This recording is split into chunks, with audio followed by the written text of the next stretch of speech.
We'll get started. I'm Megan Mayola Heath. I'm the marketing manager for the Coalition for the Poudre River Watershed. And hopefully you're in the right place. We're doing a webinar today about citizen science initiatives within the Cameron Peak burn area. Just a couple housekeeping items here. This webinar is scheduled for about an hour.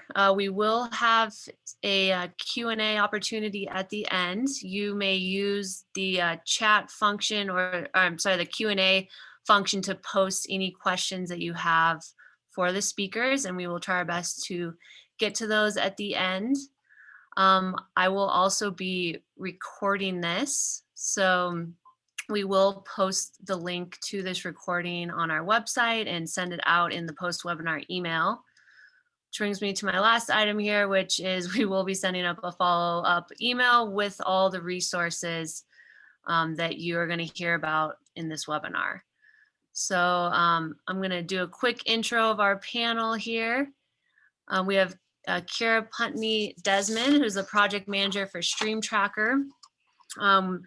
We have Peter Bennett Goebel, who's with CoCoRAHS, the coordinator of Colorado CoCoRAHS. Greg Hansen, who's a warning coordination meteorologist with NOAA. And then Hallie Strebe, who's the watershed project manager for Coalition for the Poudre River Watershed. So we're gonna kick it off here first with an introduction from Jen Kovexis, who's the executive director of the Coalition for the Poudre River Watershed. And she's just gonna give us a little bit of insight into the Cameron Peak fire. So take it away, Jen. Thanks, Megan.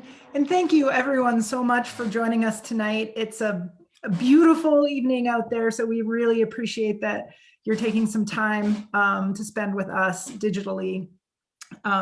Tonight, we are continuing our efforts to keep our community informed about issues tied to the Cameron Peak fire. As most of you know, or hopefully many of you know, that CPRW has been working really closely with a large number of stakeholders from state, federal, local government officials, local nonprofits, and community members to help plan and prioritize and implement actions to help mitigate impacts from the Cameron Peak wildfire. As the largest wildfire in the state's history, recorded history, and at over 200,000 acres in the Poudre and Big Thompson watershed, the impacts that we're expecting from this event are going to be long-lasting and some fundamental changes to our landscape. So for the first couple of years here, we're really focused on planning and prioritizing those actions that are related to that acute phase of emergency post-fire action. So really thinking about post-fire water quality, changes in flooding, impacts to our watershed, our river, to our water supply, and really trying to address those impacts along with the potential impacts to our community members who are in or downstream of the burn area. So in the coming months, you'll hear from us about all sorts of opportunities for you to get involved as volunteers in helping to implement those restoration and mitigation projects. But tonight, we really wanted to focus on some really great opportunities to think about how people can get involved in a different way, which is helping us track and monitor impacts from this fire. So in addition to taking actions, we really need more information about the impacts. And so tonight, you're going to hear from the panelists about some really great opportunities for people to do that, to help with citizen science, to help us better understand where the impacts are, how our landscape is changing, how water quality is changing, and also really critically how people can interact on storm event monitoring. So without further ado, I'm gonna hand it over to our great panelists tonight. I'm really excited to hear from all of them. All of their programs existed before this event happened, but there's some really important nexus with the fire itself. So I'm looking forward to hearing from our panelists tonight, and I'll just pass it over to our first panelist. Great, thank you, Jen. So we'll have up first Greg Hansen, and Greg is a warning coordination meteorologist with NOAA. And Greg, if you do need to share your screen, feel free. Okay, thanks for having me. And yes, I will share. I've got a quick little presentation to go along. All right, can you see that now? Yep. Okay. Well, thanks for having me. Appreciate to the Watershed Coalition for having me on here, and let's just get going here. First of all, for flash flooding and debris flows, that's the main thing that the Weather Service is concerned about here is the life safety, property safety kind of thing. And we are the warning authority for flash floods. Flash floods are defined as a sudden rise in water from rainfall, and it requires immediate action to protect life and property. Debris flows are still caused by the heavy rain as well, fast-moving landslides where the debris and soil on the fire site gets moving by that intense rainfall. So this graphic I have here, you can see before the fire, you've got a nice forest canopy here. There's a nice layer of litter and duff on the forest floor. And so that does a nice job of absorbing rain as it falls. It slows down the runoff. The trees intercept some of that, and it slows down what the rivers are doing. During the fire, a lot of that vegetation and litter on the ground gets burned, and it creates a hydrophobic layer on that soil where it will not absorb water. It's all the resins, all the sticky stuff that gets on your hands from your Christmas tree, kind of turns into a plastic almost on the forest floor, and that repels the water. It's like rain on a parking lot, and so that really speeds up the runoff from rainfall. So we've lost the forest canopy. There's nothing up there to intercept rain, and then everything runs off more quickly. And so that really speeds up the flash flood response. So ordinarily, and when we have a healthy forest, we're looking at maybe an inch an hour rainfall rate to cause flash flooding. We're looking after a burn scar, after a fire, something as low as 35/100ths of an inch in an hour. Very small rainfall amounts. Rainfall amounts we see, whenever it rains in the summer, can cause a flash flood. So it's really, this is an important aspect of this, and why it's great that you folks want to be involved is, an ordinary summertime thunderstorm can cause flash flooding now where it wouldn't before. And so that's where you all come in. So then we'll move on to the next one. So what we've been doing at the National Weather Service, we have responsibility, my office, for North Central and Northeast Colorado. So we've got several fires in our area that we've been working with right now.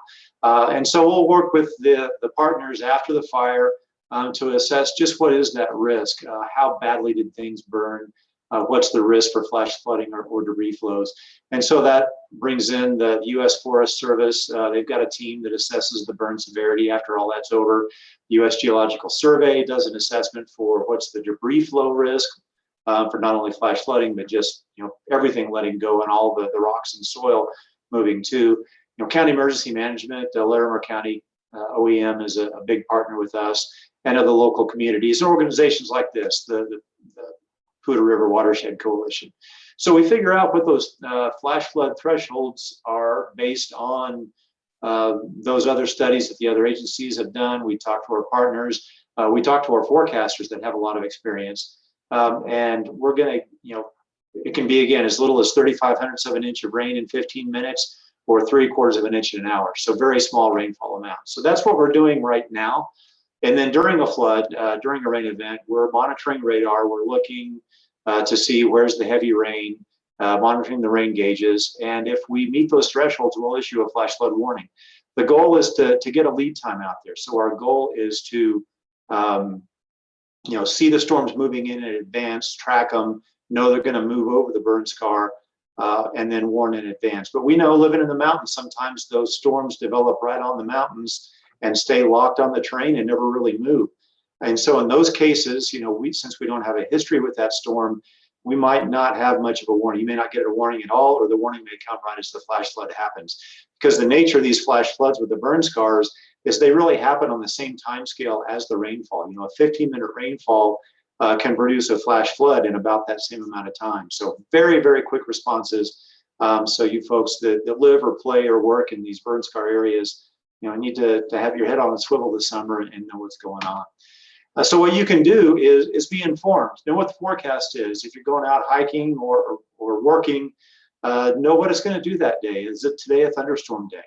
Know where you are in the watershed. Know where your water is coming from. It may not necessarily be raining where you are to cause flash flooding. It may be raining upstream. So know where your water is coming from, know where the stream comes from, and is it raining upstream. Have a way to receive warnings. So NOAA weather radio, I'll talk about that a little bit more here. A good way too is the FEMA app, and then also Larimer County has a really good alerting function that they pass our flash flood warnings through as well. And the Larimer County app will also have, if there needs to be an evacuation or something like that, really good information through that too. So I suggest you sign up for that. And then environmental cues. Again, that warning may not come, or it may be too late. So know what's going on, know what the forecast is. Be aware if there's thunderstorms upstream. Be aware if there's water rising in the stream that you're next to. That could be a cue as well. Have a plan to evacuate. Have a plan in general. If you are in a flood-prone area, if you live there, know what you're going to do before the flood strikes. That way, you're acting on decisions you've already been made instead of trying to decide what to do. Worst case, climb to safety. You may be wet on the side of a mountain, but you're better off wet than what the other alternatives may be. All right, so back to the notification a little bit more. When we issue a flash flood warning, it will ring on your cell phone, kind of like the Amber Alerts, that sort of thing. That's going to be for the higher end flash floods, and so that's what we'll do for the burn scar flash flooding. You've got an option in your phone to opt out of those. Please don't do that. Please leave those turned on so you do get those wireless emergency alerts if you are in cell phone coverage. Again, the NOAA weather radio, this image I have here with the green scrambled eggs is the simulation of what the radio coverage is from the weather radio in Larimer County. So it does get a little spotty in the Cameron Peak area, but there is still some coverage there. Make sure if you don't have a weather radio, get one with the same specific area message encoding that gets the just the Larimer County. You can set it up just for that area. Make sure it has the tone alert function so it can stand in standby and then alert when we do issue a warning. And then the Larimer County alerts, the LETA911.org, really good service to get more information from the county. All right, so it's a summer day. So how do you maintain that situational awareness? How do you know what's going on? We like to promote our webpage, weather.gov/BOU. It's a good one-stop place to go to get a lot of good weather information. So this is what the main page looks like. When I did this screen capture, we had some stuff going on, some winter storms, a lot of headlines. So this is all the watches, warnings, advisories, that sort of thing that we have listed. And then one important thing, one of the first things you can click on is this one right here, is called the weather story. And so this is what we think you need to know about the weather today. If there's nothing going on today, we may be talking about tomorrow. But that's a quick graphical one shot, what's going on, and then you can get some good information from that. So in this case, we're talking about a winter storm that was coming up. Another one, if you want to do a little deeper dive, is this hazardous weather outlook. So on our main page, you're always going to see a hazardous weather outlook. There may be a bunch of other things down here too, but that hazardous weather outlook will always be there. You can click on it, and it is a text product, just a typed up thing by our forecasters of what to expect with the weather from the hazards perspective today and for the next 7 days. So it's pointed at our spotters. Let me hide that. It's pointed at our spotters, so it has the spotter activation, but it really talks about what the threats are, where, and so if we're expecting a burn scar flood threat, this is where we'll talk about that. If you want to dig a little deeper, if you're a little bit of a geek and a citizen scientist, and you must be because you're here, check out our area forecast discussion as well. This one, we've got a web link to it, weather.gov/BOU. Again, that's our main web page, /AFD for area forecast discussion. And this is what the forecaster is thinking when they come up with the forecast. And so you'll get a little more in depth in that hazardous weather outlook. You'll get some reasoning. You'll see some scientific terms, but check it out, and that will give you a little more information about what the forecast is. Okay, and then moving on to what a citizen scientist can do in the watershed. Let us know if there's rain in the burn scar. If there's 1/4 inch in 15 minutes or 3/4 inch in an hour, that's good information for us to know. Let us know if it's flooding. Let us know if you see a debris flow. And also even after the fact, if maybe we had a flash flood warning out but nothing happened, letting us know the next day is also a good way for us to calibrate those rainfall amounts. Again, these thresholds we're coming up with are based on studies and experience, but not with this particular burn scar. So we'll need to get a couple of events under our belt to really see how this thing's going to react before we get it dialed in.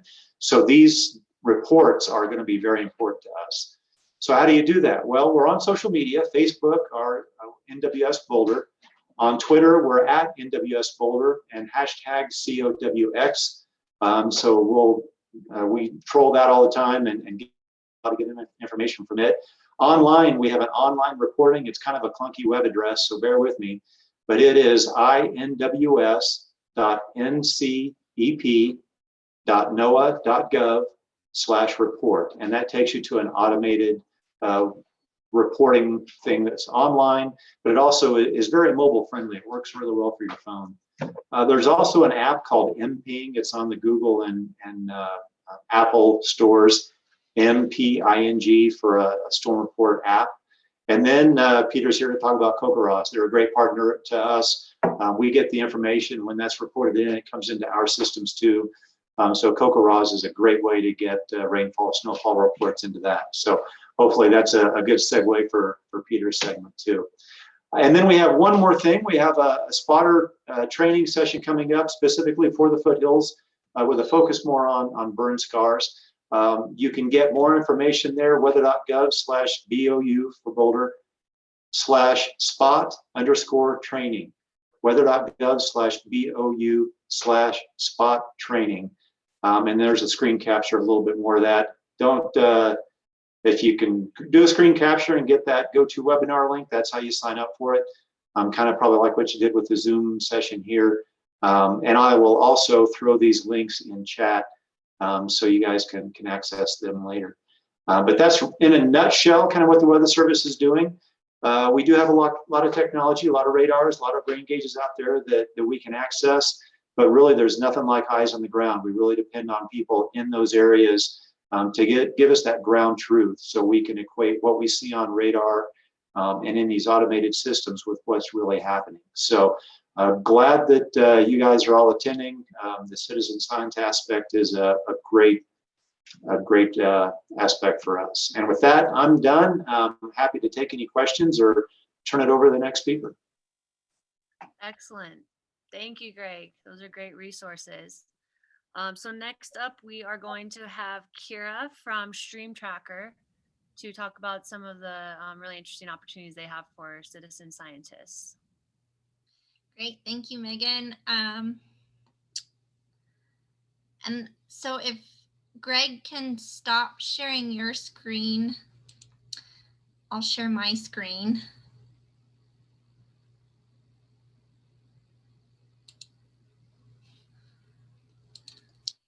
Okay, I'm not seeing how to, I think I stopped. You did. Yeah. Yep, we got it. Passing the baton, and we'll start this. Wonderful. So I am here to tell you all about Streamtracker, a citizen science project that lives within the Ecosystem Science and Sustainability Department at Colorado State University. So Streamtracker is a community stream monitoring project to improve the mapping and monitoring of flow conditions of smaller intermittent streams through crowdsourced observations of stream flow presence and absence. This project was started in 2017. It's grown to over 600 volunteers and is nationwide, but it started right here in Fort Collins. And so the motivation behind Streamtracker is, so if you think of your perennial stream, so a river that flows year round. So here's an image of the Poudre River. We tend to have data of stream flow conditions along these larger rivers, and we tend to they tend to be very well mapped, and we know much more about them. But then when we start looking at intermittent streams, so the streams that flow seasonally or only part of the year, these streams, they tend to be smaller, they tend to be more numerous, and they're often poorly mapped, and we have very little data on when they're flowing and what those flow conditions look like. And because they're so numerous, it becomes a really large challenge to collect any period record of data on these small streams. And so that's where Streamtracker was born, where we have been using mobile phone applications that allow for rapid data collection. So our current mobile phone app is created by anecdata.org, which is a citizen science project platform, and they have a mobile app. And we also have our project on citsci.org. And they're in the process of redeveloping their mobile app. But this project, you join the project through anecdata.org, and you download the mobile app. And then using that mobile app, you navigate to smaller stream channels where they cross trails and roads. And you can either navigate to established sites that someone has already visited and established, or you can establish your own site. So it doesn't have to have existed previously. And then at that site, you record the GPS location using your cell phone. And then you just mark whether you see flowing water, standing water, no flow, so a dry channel, or there's kind of this catch-all channel covered other, which could be anything between from like the channels covered in snow to there is too much vegetation to you're confused about what that site actually is, and maybe the GPS location's incorrect. But we're going for very rapid and very basic information on these sites because at this point in time, we have little to no data at all of the flow conditions. And so the power of the crowd, the idea of this project is that if people are contributing observations, whether it's just one observation or many throughout the season, then many observations from many different people at a site will start to create a period of record of flow conditions. So at this site, you can see where people contributed observations of flow when there was water in the channel, and then also when that stream dried up at different parts of the year. And so that is really exciting to start to see kind of how each of these channels operate. And so what we've been able to capture through Streamtracker is seasonal flow conditions. So this here is an image of Mill Creek up in Laurie State Park.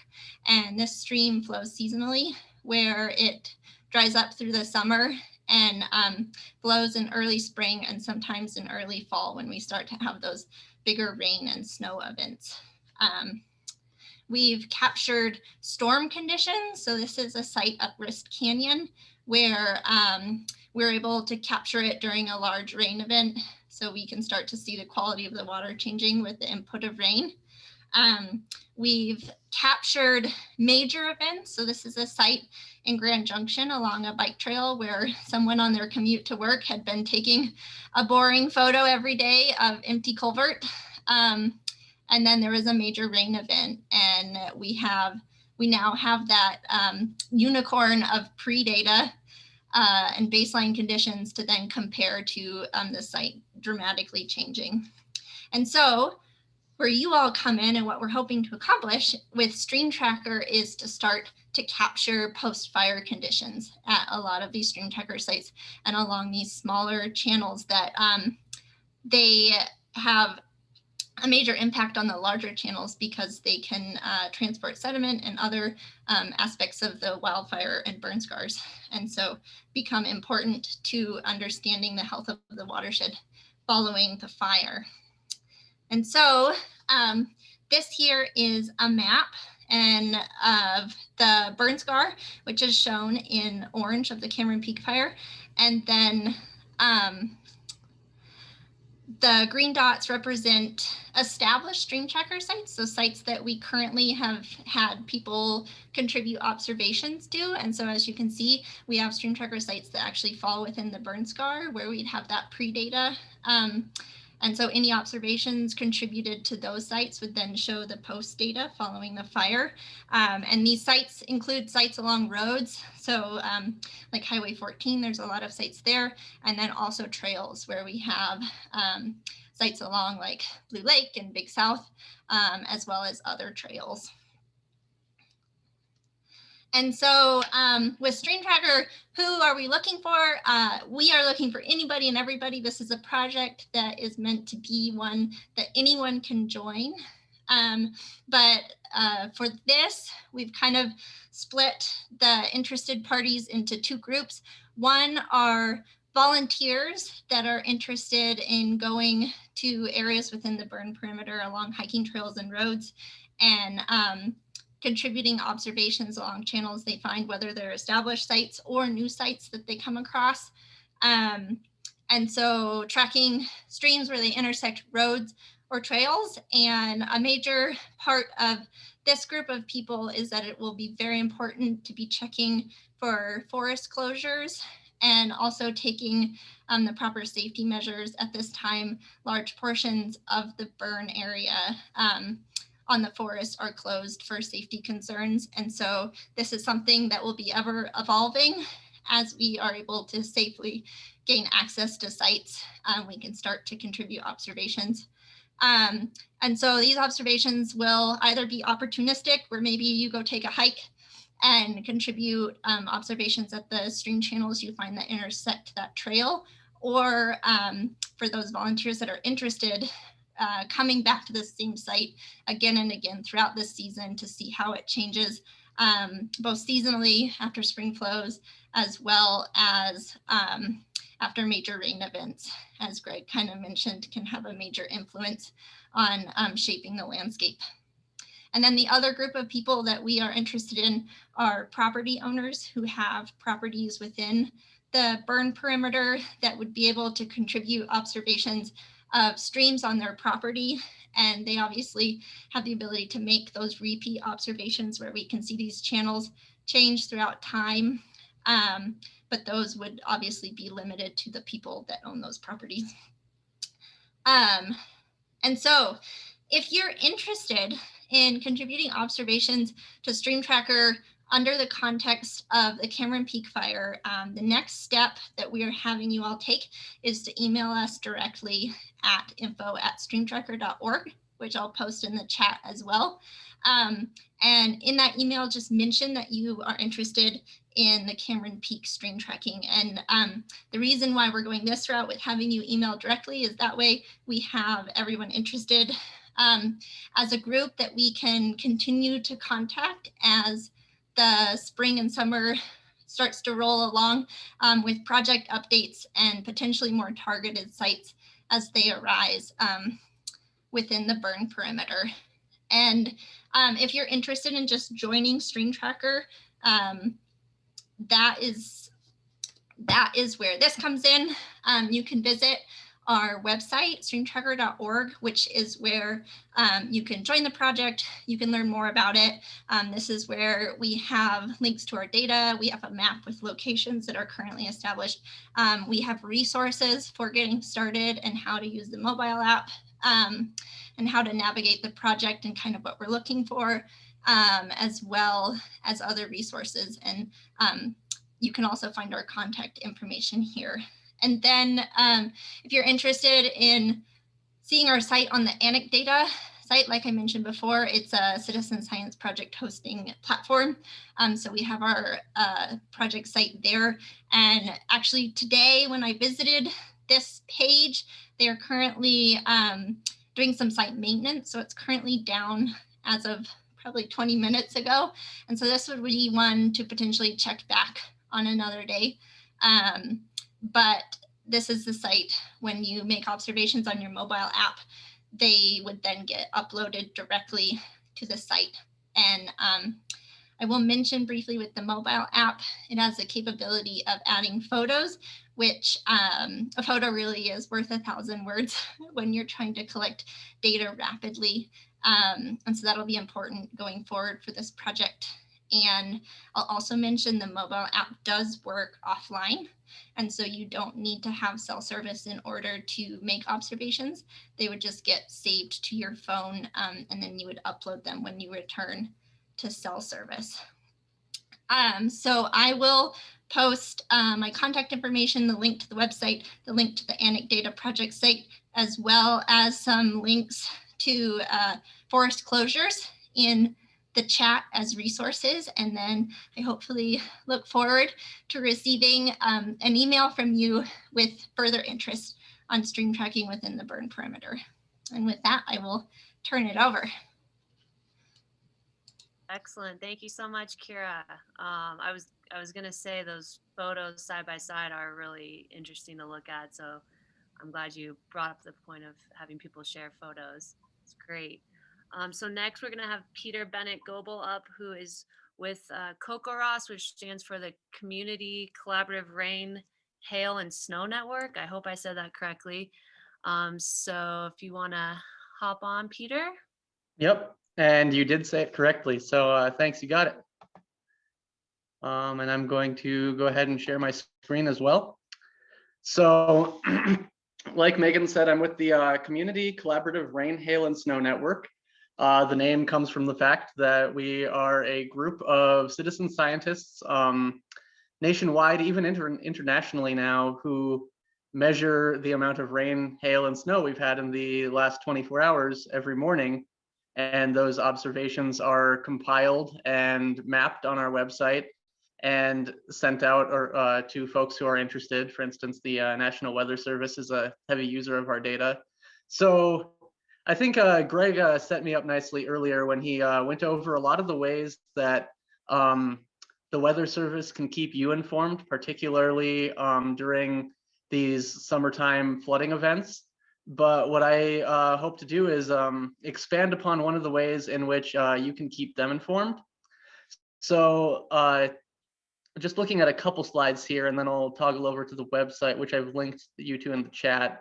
And feel free when we go to the website to click the link and kind of follow along with me. But CoCoRAHS observers are made up of all ages, all shapes and sizes. They could be anyone from a third grader to a professor of meteorology. But we're just folks who are bonded by the fact that we're taking rainfall measurements in our backyard using these 4-inch plastic rain gauges and reporting them to the CoCoRAHS.org website.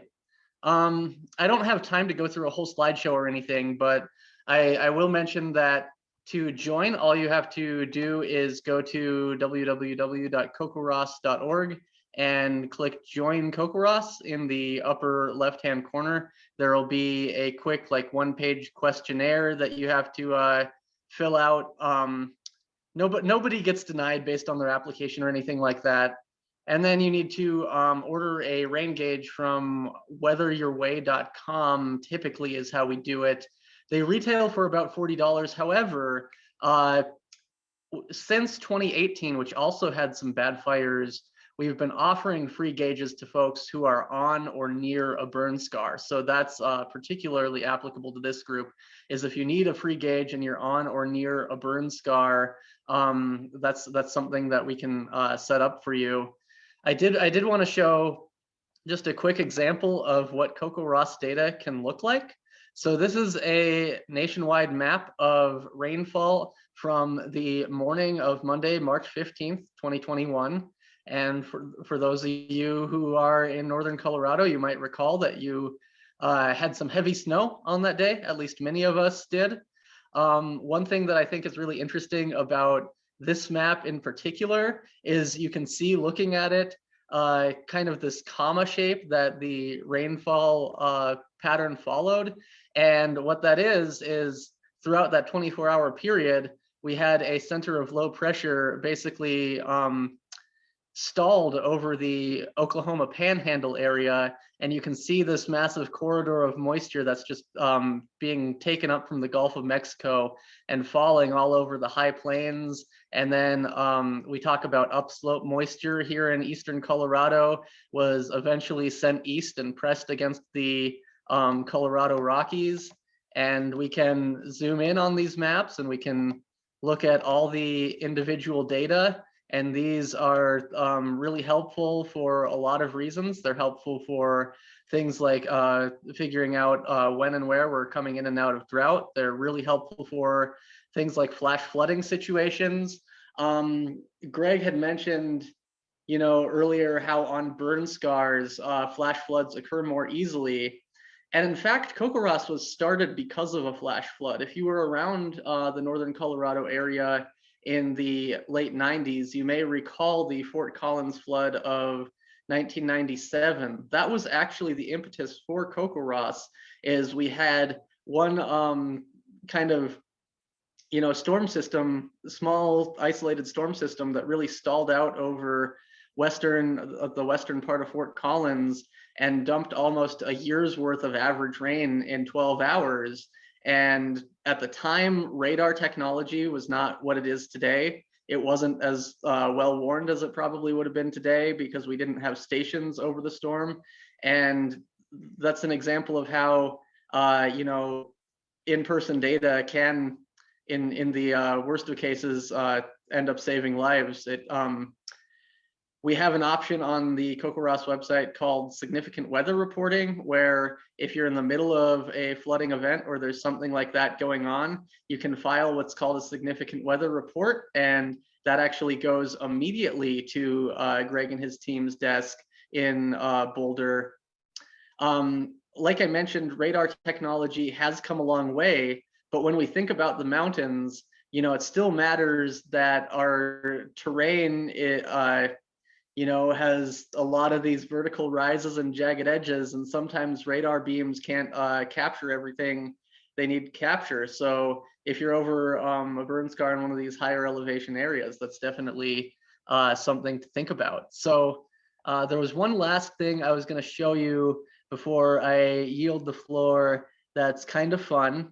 We do a recruiting drive that's we call CoCoRAHS March Madness. And these are, I just wanted to show the map of new recruits for 2021. We actually have a good cluster of recruits around the urban corridor of Colorado. We've done decent this year, but haven't gone gangbusters quite like Minnesota or Wisconsin. But at any rate, I just wanted to mention that if you are thinking of signing up, this March recruiting drive goes until 10 p.m. Mountain Time tonight, or midnight Eastern. So we would love to get a couple more folks on the books before our recruiting drive ends. With that, I'm certainly happy to take any questions, but I think I'm going to kind of turn things over. Like I mentioned, you can follow the link CoCoRAHS.org. It's in the chat, or you can email me any questions or email them to info@CoCoRAHS.org. Just keep in touch. And again, thanks. Excellent. Thank you so much. It's really actually inspiring to see how many people are collecting data, Peter. So thank you. So last but not least, we have Hallie Strevey, who is the Watershed Project Manager for Coalition for the Poudre Watershed, and she's going to talk about our citizen science water quality monitoring program. Yes, thanks, Megan. All right. So my name is Hallie Strevey, as Megan just mentioned, and I'm going to share with you all today about our citizen science water quality monitoring program. Just wanted to orient you all to the Poudre Watershed. This photo here is the watershed boundaries of the Poudre Watershed, starting with the headwaters in Rocky Mountain National Park to the confluence with the South Platte River just outside of Greeley, Colorado. You can see both the South Fork and the North Fork, and then the main stem Poudre. The watershed is located in the northern part of the state, and CPRW works from headwaters to confluence. So the entire watershed is our working footprint. Our mission is to improve and maintain the ecological health of the Poudre River watershed through community collaboration. We were initially started as an informal collaborative after the 2012 High Park and Hewlett Gulch wildfires that burned over 90,000 acres in the watershed. This informal collaborative was really successful at mobilizing post-fire resources, and everyone realized that there was going to be a lot of value into having a formal coalition to kind of shepherd these projects through and be that kind of central point for work going on in the watershed. So in May 2013, we became an official 501c3 nonprofit. We accomplish our mission by collaborating. We're a really small staff of 4 people at the moment. And so we collaborate with our stakeholders, with landowners and our partners in everything that we do. Planning is also a huge part of our work and our mission. So when we have an event like the Cameron Peak Fire or the 2013 flood, we plan to prioritize areas for us to do restoration work. So our restoration work obviously began with post-fire restoration, and we'll be continuing to do post-fire restoration, followed with river resiliency restoration work. So that's just one other key part of what we do. And then finally, the watch piece or the monitoring piece, which is what I'm going to speak on today. We really want to be able to track the outcomes of the work and the events in our watershed. And so we have the Citizen Science Water Quality Monitoring Program that started in the upper watershed. So we launched this program officially in 2019, but we started planning back in 2017 and 2018 with our partners at the Rocky Mountain Research Station and also Colorado State University. Here again is that map of the watershed. The boundaries are delineated in green, and then here you can see the purple, and that is the upper watershed, what we call the upper watershed. So this is where our water quality monitoring program is focused on right now. And the little dots that you can see are the various permanent monitoring sites that the volunteers have gone out and sampled. So our goals with the Citizen Science program is to collect baseline water quality data within the watershed to help us answer specific, or to help us kind of track different outcomes that might be going on. We might, some of this baseline water quality data has shown other issues that might be going on in the watershed that we maybe weren't aware of before. And then also one of the main pieces of the project before this year was to evaluate the effects of prescribed burns and wildfire on water quality. So as you all may be aware, the pace and scale of prescribed burns has increased rapidly in the West and in our watershed over the past few years. Prescribed fire is really one of the best ways to manage our forests and to reduce the risk of high severity wildfire, like what we've seen this year with the Cameron Peak wildfire. However, compared to wildfires, there's very little known about how prescribed fires can alter our water quality in watersheds. We do assume that because typically prescribed fires are smaller and they burn at a more moderate severity, that their impacts would be minimal. So with our volunteers and the data that they collect, we're hoping to answer and fill these knowledge gaps. So what are the impacts on the watershed from prescribed fire? And how large or severe can these prescribed fires be before they start to impair our watershed resources? And then using this data, can we be able to inform land managers of better ways to design and conduct prescribed fires so that we have a maximum benefit to our watershed with minimal negative impacts?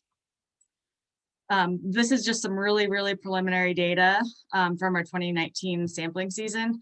And we did see some immediate post-fire increases in nitrate and pH following some of the prescribed fires that happened in 2019. But this was really short-lived, and we didn't see it long-term. And so basically this means that we need to keep collecting data, keep monitoring these fires in water quality, and we should have some better knowledge after a few years worth of data, but this is pretty much what we were expecting to see.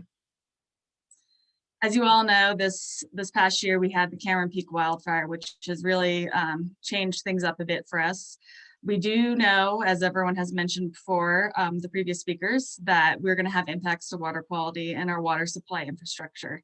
There's going to be increases of sediment and ash to the river.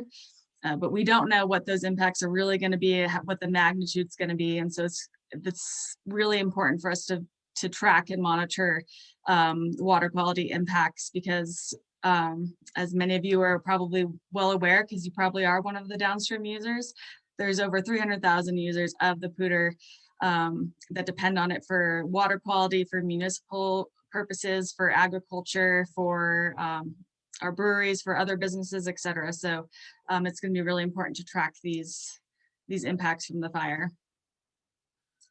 So this year presents us with a really unique opportunity with our volunteers to be able to track water quality impacts from the Cameron Peak fire and continue to monitor our original sites from other prescribed fires that have happened in the past few years in the watershed. So the data that our volunteers will be collecting this year is going to help our partners at Rocky Mountain Research Station and the City of Fort Collins track and monitor the sediment and ash and other potential water quality impacts from the Cameron Peak fire.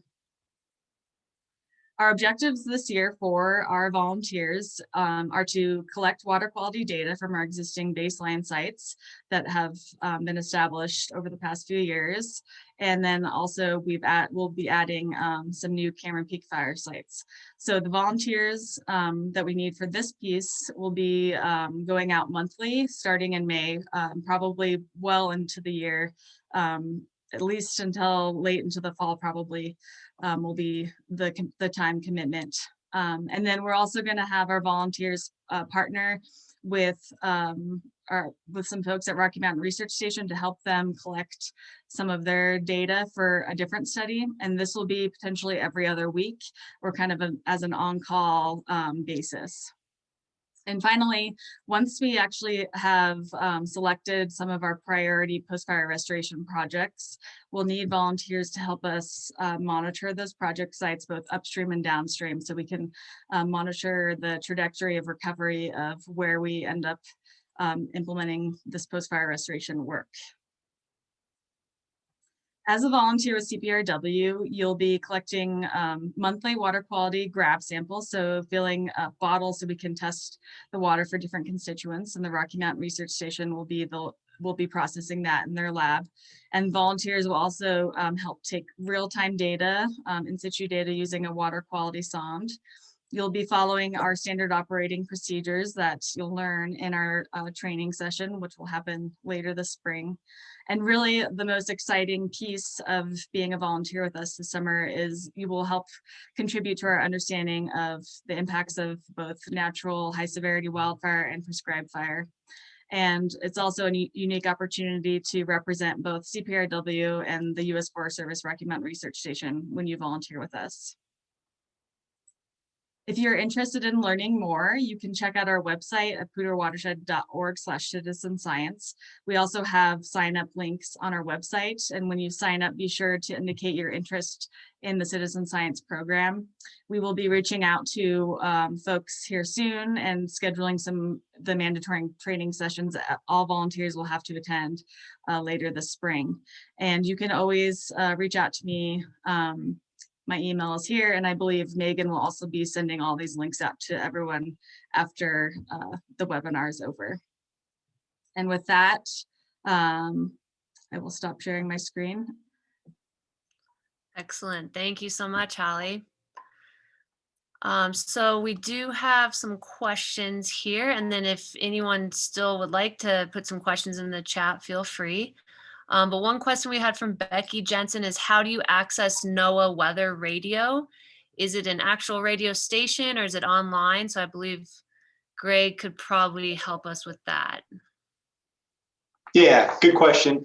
So NOAA weather radio is a specific radio receiver. We broadcast on special weather frequencies, on weather bands that doesn't come up on just your regular radio, FM or AM. You've got to have a specific radio for it. So you can get those at any electronic store, online. If you do a search for NOAA weather radio, there are all kinds of responses to that.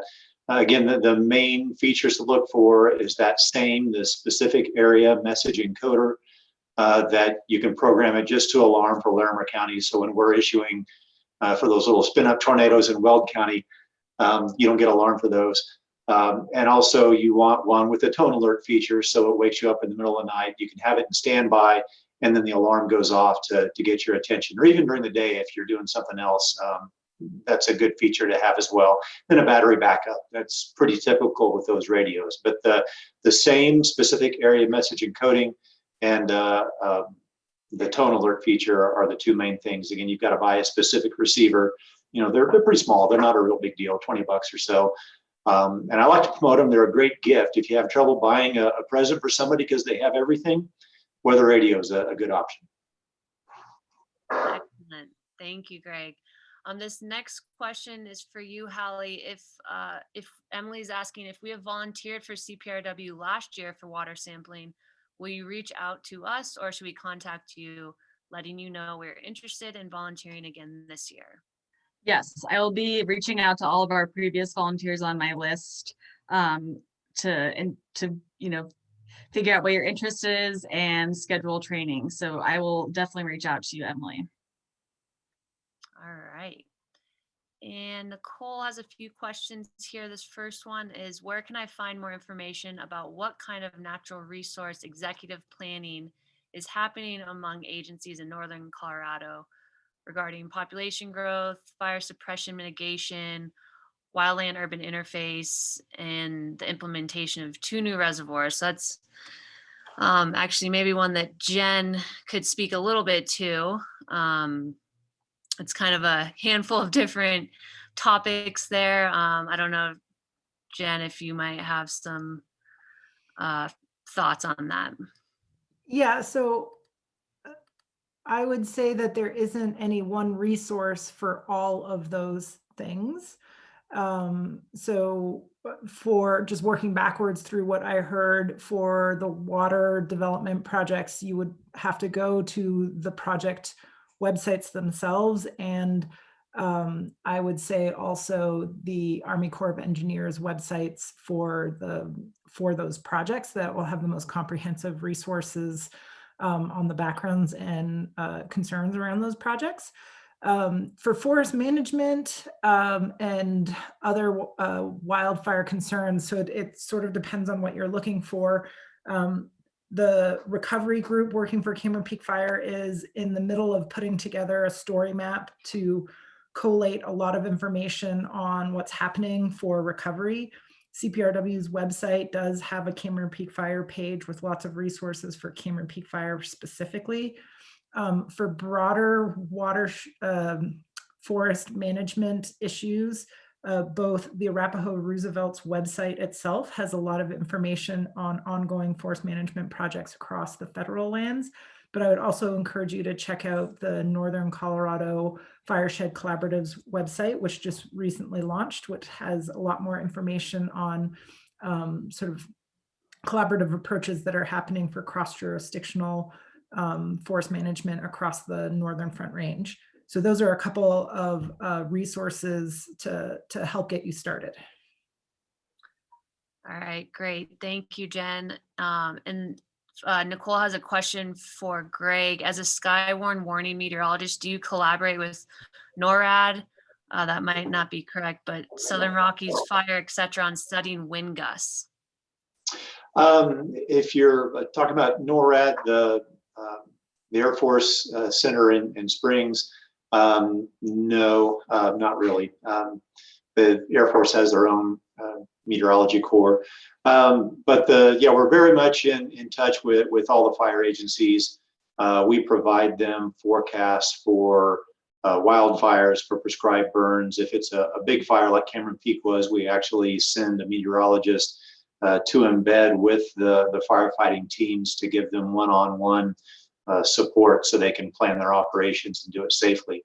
As far as studying wind gusts, that's something that we always do. We forecast that already. We have a number of tools to monitor wind and to forecast it. Hope that answers the question.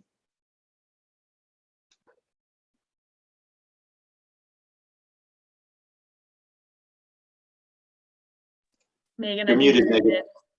Oh, I'm sorry about that, guys. So great questions from Nicole. One more that she had is the term fireshed utilized much in the citizen science natural resource management world? And I think Jen kind of spoke to that in the fact that we did just recently launch publicly. It's been in the works for a couple of years, but the NOCO, Northern Colorado Fireshed Collaborative. So if you go to nocofireshed.org, there's a lot of resources on what's going on with this idea of fire sheds on the Front Range, including, like you said here, Nicole, prescribed fires and how that might help mitigate some of these issues we're seeing from large wildfires. So thanks for that question. And then Tristan has a question. Does the U.S. Forest Service plan on spraying herbicides for invasive species this year? If so, does the CPRW plan to monitor for those herbicides? So That's a really great question. The Forest Service will likely be spraying for invasives throughout the summer. I don't know exactly where, and Larimer County does as well, especially in some of the main travel corridors. We won't be monitoring specifically for impacts of herbicide, but because there's going to be so much sampling this summer, if there are any impacts from the herbicide, that'll probably be picked up because we'll be going out, Rocky Mountain Research Station and City of Fort Collins Utilities Department will be monitoring continuously. So, and they do regardless of the fire. So if there are impacts from herbicides, those will typically be picked up. But I don't think in general, the spraying usually has any long-term impacts, long-lasting impacts. They do a pretty good job of spot spraying and, just really targeting problem areas to minimize, and they implement their BMPs to minimize impacts to water quality. Excellent, thank you. Those are all really good questions. We're kind of coming up to the end here. I don't see any more questions in the chat. But if I am missing it, please put it in the Q&A one more time. But otherwise, I just want to thank our panelists. All this information was really helpful. I know I'm definitely motivated to get out in the field and help collect some data this spring and summer. And I hope you all are too. And just remember to please stay safe when you are out there and make sure that before you go out, you are really mindful of any closures. There are still quite a few closures from the Cameron Peak fire. And then also utilizing those resources that Greg shared at the beginning of his talk, just knowing what to expect because Colorado has some crazy weather. So with that, I think we will wrap this up. I will be sending all of these resources out via email, and then we will post the recording of this webinar to our website and on our YouTube channel and social media. So thank you all again for being here. Thank you so much to our panelists. We very much appreciate your time. Have a great night. Thank you. Thank you, everyone. Good night. Thank you. Hey, Megan, you want to stay on for a minute? Yep, no problem.